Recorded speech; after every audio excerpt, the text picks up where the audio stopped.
নারায়ণগঞ্জ 1 নং ব্লকের অন্তর্গত নাককাটিগাছ গ্রাম পঞ্চায়েতের চামটা শ্রীলঙ্কা এলাকার বাসিন্দাদের। এলাকায় দ্রুত বোল্ডারের বাঁধের দাবি স্থানীয়দের। তারা আরও জানান, ইতিমধ্যেই প্রায় 300 বিঘারও বেশি জমি সহ বেশ কিছু বসতবাড়ি নদীগর্ভে তলিয়ে গেছে। বন্যা পরিস্থিতি স্বাভাবিক হওয়ার পর জল কমেছে নদীর। এদিকে নদীর জল কমতেই শুরু হয়েছে ভাঙন। নতুন করে আরও 500 মিটারেরও বেশি এলাকায় ইতিমধ্যেই ভাঙন শুরু হয়েছে। আর এতেই আতঙ্ক তৈরি হয়েছে নাককাটিগাছ গ্রাম পঞ্চায়েতের চামটা শ্রীলঙ্কা এলাকার বাসিন্দাদের। ভাঙনের জেরে তারা ভিটে মাটি হারানোর আশঙ্কায় রয়েছে 250টির বেশি পরিবার। এদিকে জলস্তর কমতেই নতুন করে শুরু হয়েছে ভাঙন থেকে বাঁচতেই অনেকে বেশ কিছু দূরে সরিয়ে নিয়েছেন তাদের বাড়িঘর। আর যাদের সামর্থ্য নেই তারা এখনো পর্যন্ত রয়ে গেছে নদীর পাড়ে। প্রচুর পরিমাণে এগিয়ে এসেছে নদী। আশঙ্কা রয়েছেন বাস্তু ভিটা হারানোর।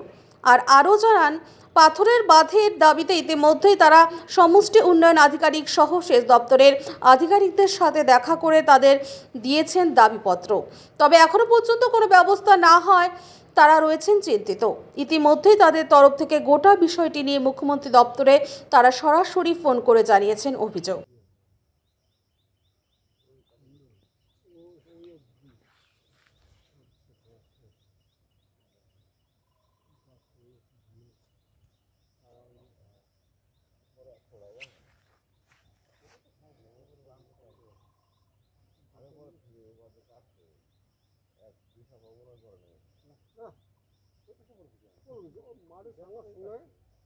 এইটা বুথ নাম্বার হলো 209 নাম্বার বুথ। আমরা দীর্ঘ 25-30 বছর ধরে এই নদী ভাঙনের সম্মুখীন আছি এবং আমাদের এখানে মোটামুটি 300 বিঘার উপরে কৃষি জমি নদী গর্ভে চলে গেছে। এখানে সবাই প্রান্তিক কৃষক এবং কৃষিজীবী করে চলে।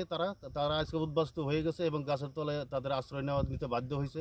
আমরা সরকারের কাছে এবং প্রশাসনের নিকট আপনাদের মিডিয়ার মাধ্যমে আবেদন করতেছি এবং তাদের দৃষ্টি আকর্ষণ করছি যাতে অতি সত্বর আমাদের এই বাঁধটা মেরামত করা হয় এবং যে সমস্ত লোক আজকে এই উদ্বাস্তু হয়ে গেছে তাদের পুনর্বাসনের ব্যবস্থা করা হোক এবং বাঁধের কাজ অতি দ্রুত শুরু করা হোক। এইটুকু আবেদন আপনাদের মাধ্যমে রাখছি আমরা। দাদা, কতগুলো পরিবার এখন অবধি তারা উদ্বাস্তু হয়ে গেছে? 100-র উপরে পরিবার এখান থেকে উদ্বাস্তু হয়ে গেছে। তারা আজকে বিভিন্ন জায়গায় তারা আশ্রয় নিতে বাধ্য হয়েছে। তো প্রশাসনিক কেউ আসছিল? প্রশাসন থেকে এখনো আমরা কোনো রকম কোনো সাড়া পাইনি। আমরা তার জন্যই এটা খুব উদ্বিগ্নের মধ্যে আছি, কারণ এইটা যদি আরও ভাঙন আগিয়ে চলে তাহলে আমাদের এখানে সবাই প্রান্তিক কৃষক, সবাই 2-3-4 বিঘা জমির মালিক, তারা আজকে সর্বশান্ত হয়ে গেছে এবং ক্ষতিগ্রস্ত আছে। দাদা বলছি, বিষয়টা অবশ্যই জানাবো। আমরা মুখ্যমন্ত্রীর দরবারে এই দপ্তরে এটা জানাইতে আমরা বাধ্য হব, কারণ আমরা প্রশাসনে কোনো সাড়া পাচ্ছি না এবং প্রশাসনের মাধ্যমে আমরা অনেক দরখাস্ত এসডিও বিডিওকে দেওয়া হয়েছে এর আগে, কিন্তু আমরা কোনো সাড়া পাচ্ছি না।